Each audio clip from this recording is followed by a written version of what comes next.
पवित्र देविका नदी की कल बहती धारा, बैसाखी की चटक धूप और लोक संस्कृति का वो अनूठा संगम। उधमपुर की देविका बैसाखी मेला महज एक उत्सव नहीं है, बल्कि पहाड़ों की रूह इसे कहते हैं। बिल्कुल, और सदियों से चली आ रही ये परंपरा आज भी उतनी ही नई और जीवंत लगती है।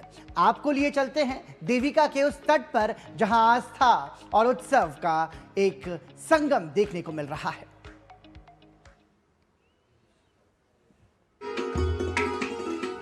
माना जाता है जहां गंगा की लहरें थम जाती हैं, वहां देविका का गुप्त प्रवाह शुरू होता है।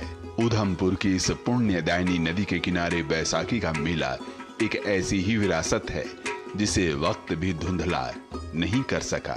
भोर की पहली किरण जब घाट की सीढ़ियों को छूती है तो फिजाओं में एक अजीब सी पवित्रता घुल जाती है। यह मेला किसी उत्सव से कहीं बढ़कर उस जड़ से जुड़ने का जरिया है जिसने पीढ़ियों को पाला है। उधमपुर की इन वादियों में जब आस्था का शंख गूंजता है तो रोम रोम पुलकित हो उठता है। देविका का यह तट आज महज एक किनारा नहीं, बल्कि उन हजारों कहानियों का साक्षी है जो सदियों से यहाँ की मिट्टी में रची बसी है। डोगरा विरासत की महक और पुरखों के आशीर्वाद के बीच यह मेला उस अटूट विश्वास का उत्सव है जो पीढ़ी दर पीढ़ी चला आ रहा है। मान्यता है कि गंगा की बड़ी बहन मानी जाने वाली गुप्त गंगा यानी देविका नदी के तट पर स्नान करने से मन और आत्मा शुद्ध हो जाते हैं। मेले की शुरुआत होते ही श्रद्धालुओं का हुजूम पवित्र घाटों पर उमड़ पड़ता है।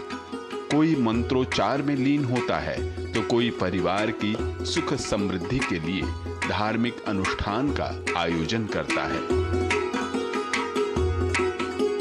3 दिनों तक चलने वाला ये उत्सव आपसी भाईचारे की वो डोर है जो पूरे इलाके को एक सूत्र में पिरो देता है। देविका के तट पर लगने वाला यह बैसाखी मेला हमें याद दिलाता है कि त्योहार बीत जाते हैं, लेकिन संस्कृति की ये अनमोल यादें साल भर लोगों के दिलों में जिंदा रहती हैं। Bureau report, DD news.